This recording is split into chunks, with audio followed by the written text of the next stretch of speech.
We're continuing our study of the economy and various types of economy. And today we're looking at socialism. Bill de Blasio of New York City said this in a speech: "Brothers and sisters, there's plenty of money in the world. There's plenty of money in this city. It's just in the wrong hands," unquote. Now, when people talk about your money as being in the wrong hands, they're talking about taking away your money from you and giving it to someone else. That's what socialism is all about. Here are three United States senators: Cory Booker, Kirsten Gillibrand, and Jeff Merkley. They proposed that the federal government would guarantee every American a job. Now, is that what the Constitution is for? Does the Constitution have that in it? I don't think so. And here is a person named AOC, is what she's called, Alexandria Ocasio-Cortez. And she said, we need to invent technology that's never even been invented yet. Well, that's a great idea. That's a great idea. And she's for free medical care, free college, tax rate hikes to 70%. So 70% of all your money should go into taxes, she says. However, she was, see at the bottom here, charged with House of Representatives ethics violation. She had her boyfriend on her payroll, and he was not even coming to work. He was not doing anything, staying at home. Yeah, kind of interesting. Paul Krugman said this: 70% taxes might be too low. He's pushing for 80% taxes. So you would only get 20% of what you earn. The rest would go into income taxes. So we see here one of these socialist Congress persons, and here's a famous socialist, Joseph Stalin. If you don't know what Joseph Stalin's about, just look him up. Go to the internet, go wherever you can and look up Joseph Stalin. Here are some other famous socialists: Karl Marx, who wrote the Communist Manifesto. And when we talk about socialism, it is the next step before communism. And in fact, Marx said it's the necessary step before communism. All these communists held Marx as their inspiration for what they did. So just to the right of Karl Marx is Vladimir Lenin of the Soviet Union. In the lower left corner is Mao Zedong of China, and he was responsible for the deaths of at least 40 to 60 million people in China. Lenin, at least 30 million people. And Castro, that's Fidel Castro in the lower right-hand corner, and he took over Cuba in 1959 and turned it into a socialist country, a dictatorship, and kicked out the capitalists or killed them, just as has happened in most of the socialist countries. Here's a piece of socialism that's very interesting. It's related to the climate change movement, the Green New Deal. You may have heard of the Green New Deal. Here are the precepts of the Green New Deal. This is directly from the Green New Deal, such as AOC, whom we just saw. She wants to shut down all coal, oil, and natural gas electric plants. So there goes all of our electricity, or most of our electricity. There's zero emission infrastructure and manufacturing. So you couldn't have any manufacturing. You couldn't build infrastructure using any machinery that had emissions. There's green public transit projects, in other words, electric train systems. However, I can tell you, electric vehicles is not the solution, because they do pollute the environment in the creation of the batteries themselves, the manufacture of the batteries, and again, after the batteries are no longer valid or no longer useful, then they're discarded, and that's very bad for the environment. Just go to your local recycling center and ask them about batteries and what they do to the environment.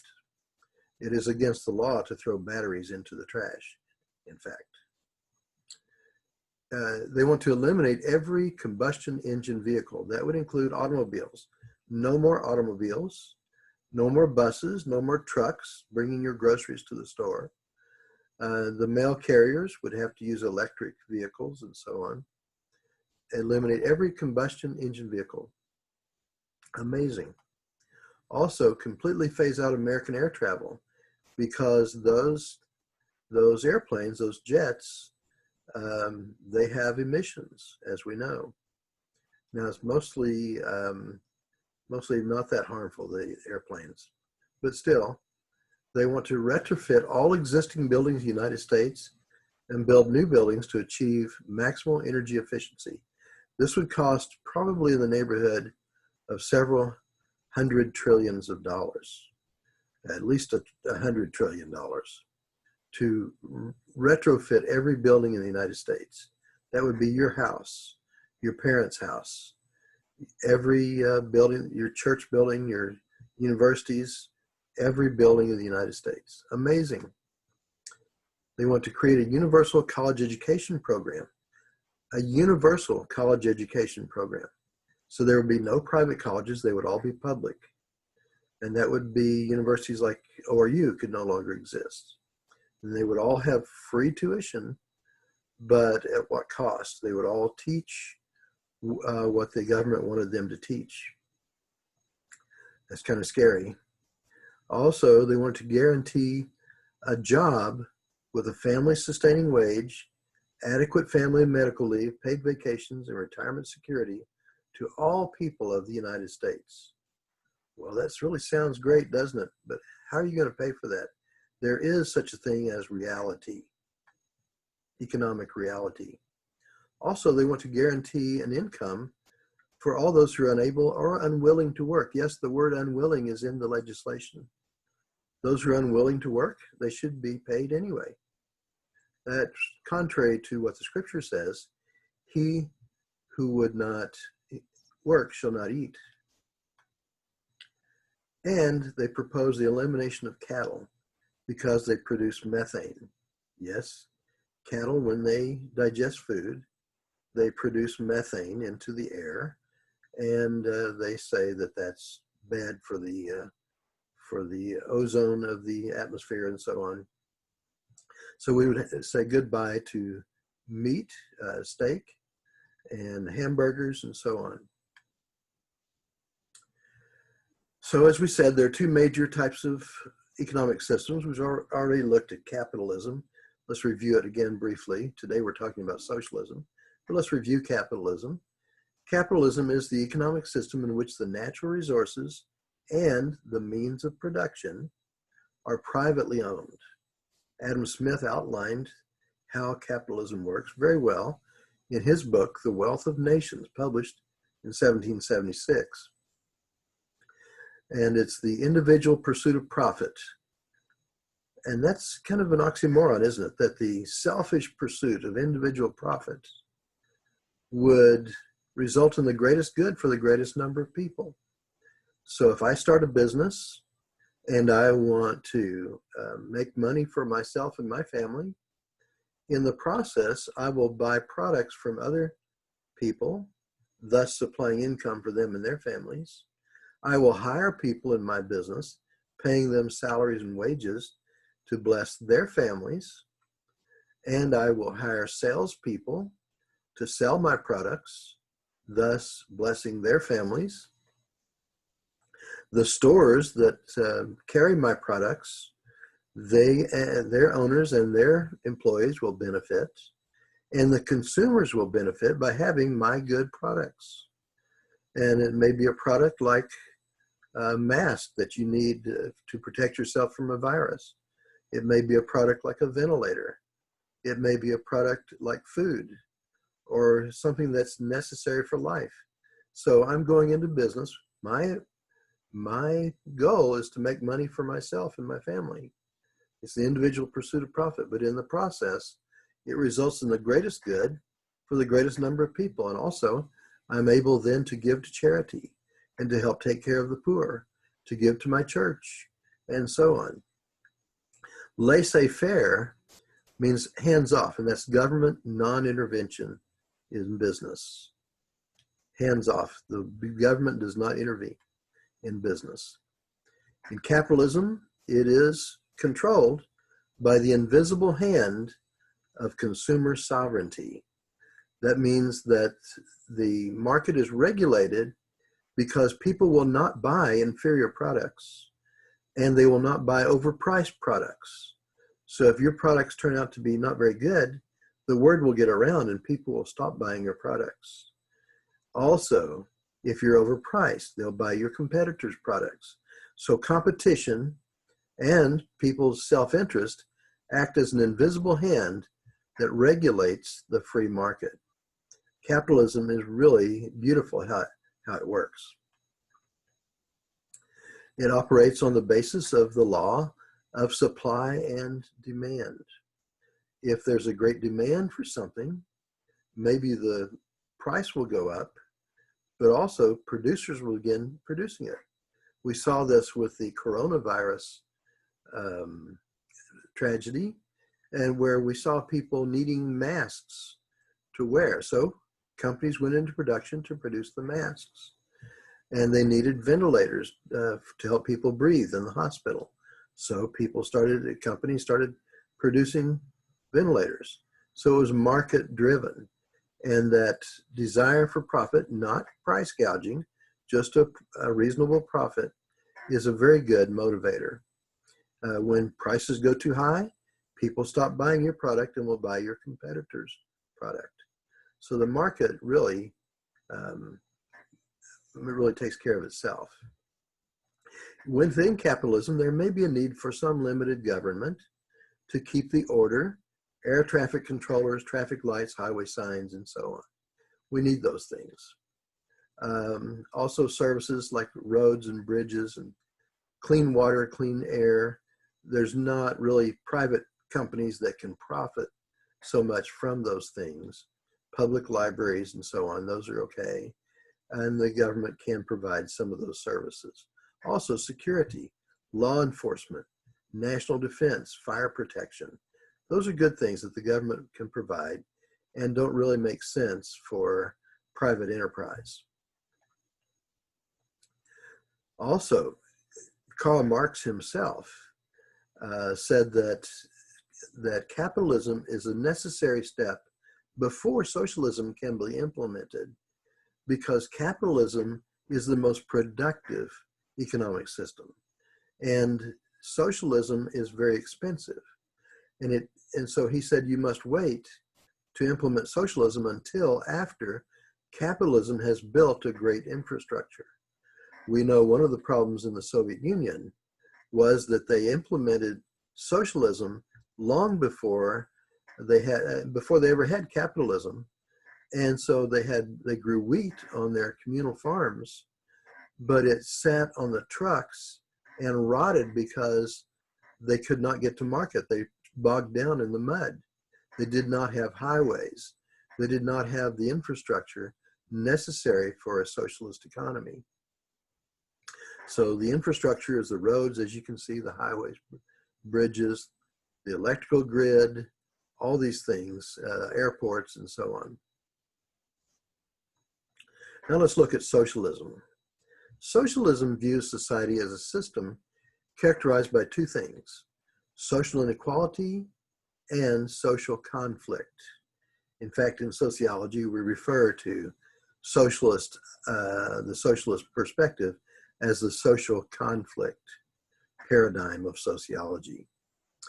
And so social inequality and social conflict bring about social change.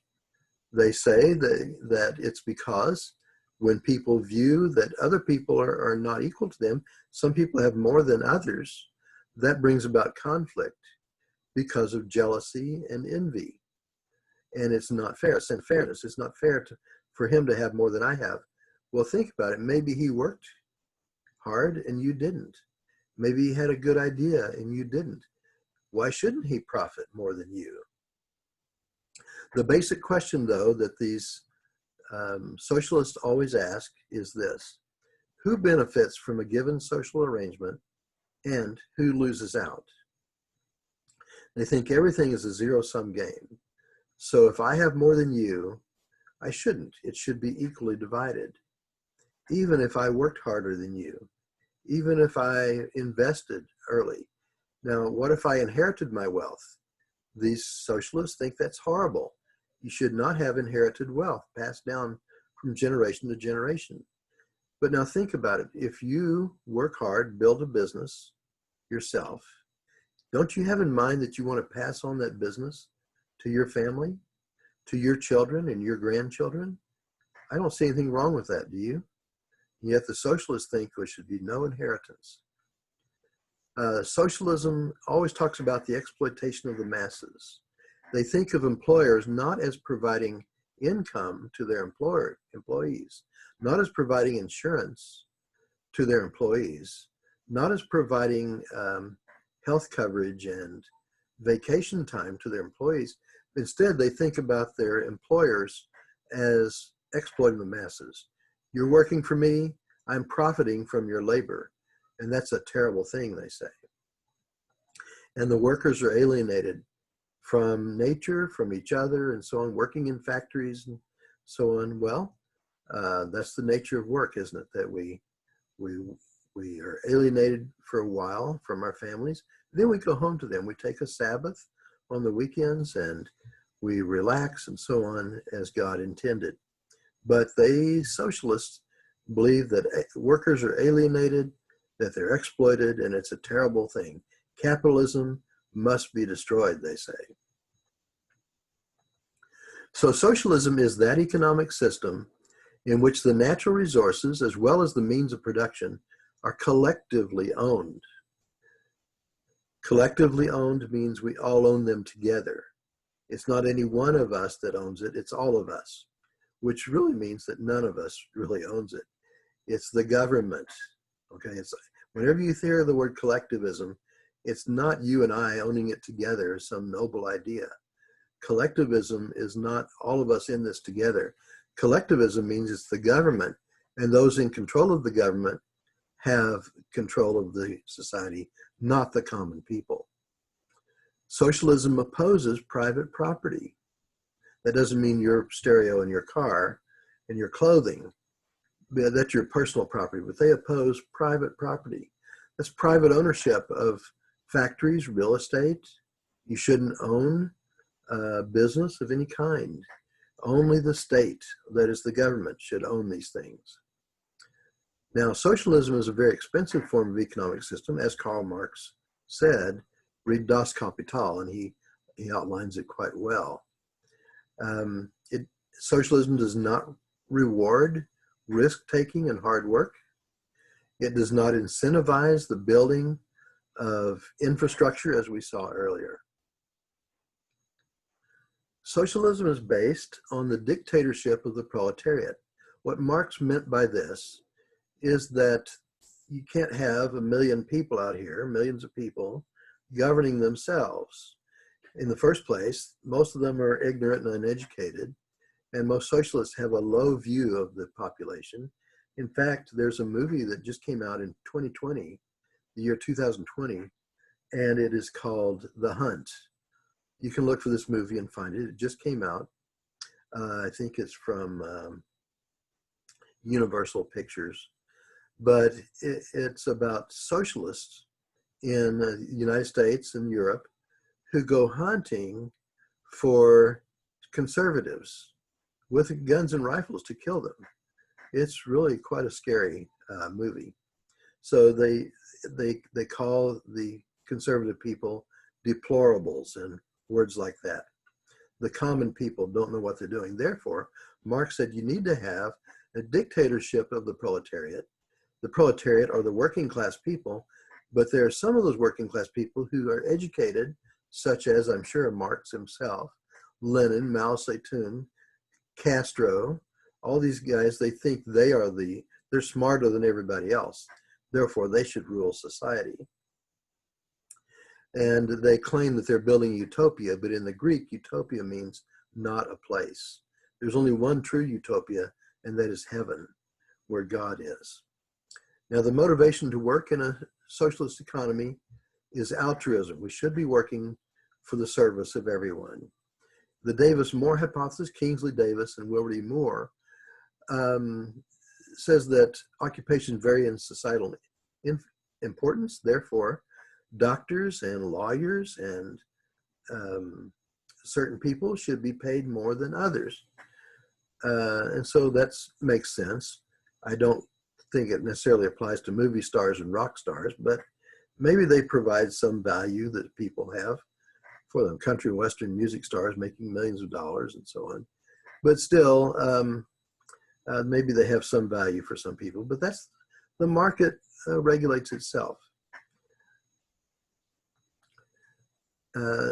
Under socialism, you have the guiding hand of government. Instead of the invisible hand of consumer sovereignty, it's the government that runs everything.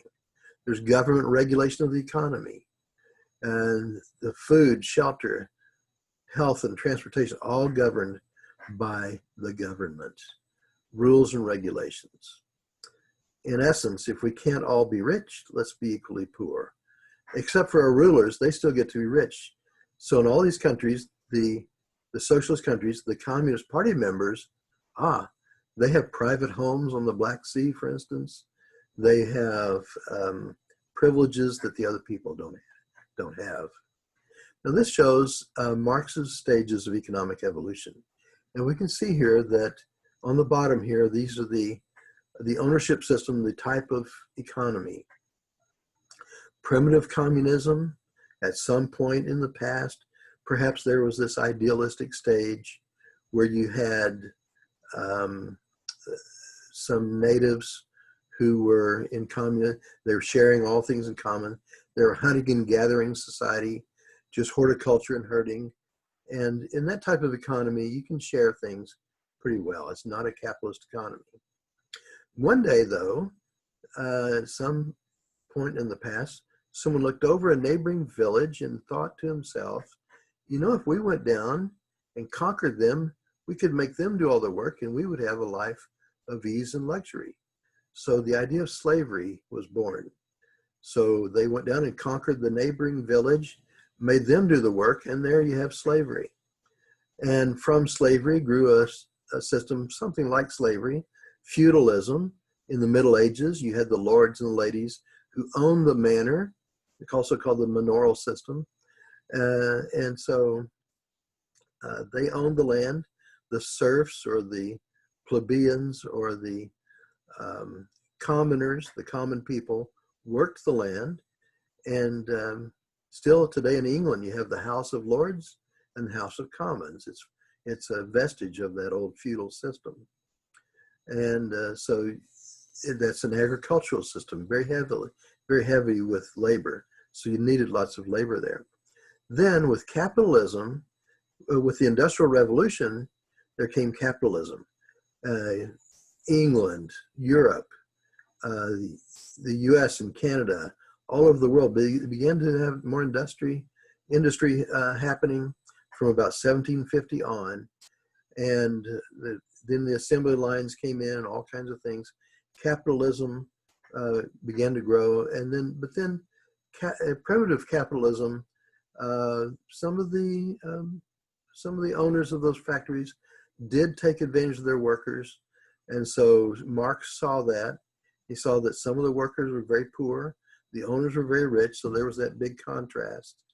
And then he wrote his Workers of the World Unite and overthrow these evil capitalists and so on. And so the idea of socialism was born with the goal of a classless communist society. One day, the dictatorship will step down, everybody will be equal, and we'll have a utopia. That has never happened yet. I haven't seen a communist country where the rulers voluntarily stepped down. We thought we saw that in Russia, but we still see Putin as pretty much of a dictator. He's the only one who can be elected in their system. It's not a fair election system at all. So it really hasn't changed that much. And both in Russia and China, though, they saw the problems of communism and socialism. And so they kind of went back and they allowed more capitalism, more free enterprise. But overall, they're still going to go back to socialism. Now, the Communist Manifesto has 10 planks. There are 10 things they want to do. The abolition of private property, as we saw. Heavy progressive income tax. That means the more you make, the more you pay. The abolition of the rights of inheritance. So we talked about inheritance. They don't like that. The confiscation of property rights. There's a central bank where one national bank controls everything in the United States. We have that. It's called the Federal Reserve. And it's not owned by the government. It's a private bank, amazingly. Some of the people who own it are foreigners. It's passed on from one generation to the next. But this was a part of communism, the central bank. And there's government ownership of communication and transportation, factories and agriculture.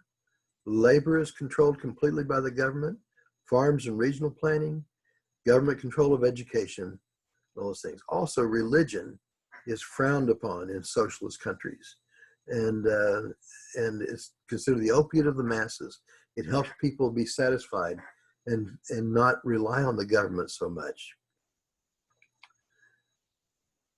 And so here is a thing we're going to look at. It's Marx and Satan by Richard Wurmbrand. And Richard Wurmbrand was in a socialist country and had very many experiences there, was in concentration camps and so on, tortured by the communists. Marx himself had a wife and 6 children. 3 of his children starved to death while they were babies. 2 of his children later committed suicide. He received a gift of 160 pounds. That was British money in the 1850s, and it's about $500. But even though he had received that money, his family was evicted from their apartment. He spent his wife's inheritance from her family and did not even attend her funeral. And Marx wrote love letters, love poems to Satan. So this shows you what type of person and what kind of character Marx had. So let's continue with our next video, part 2, and take a look at some further things about socialism.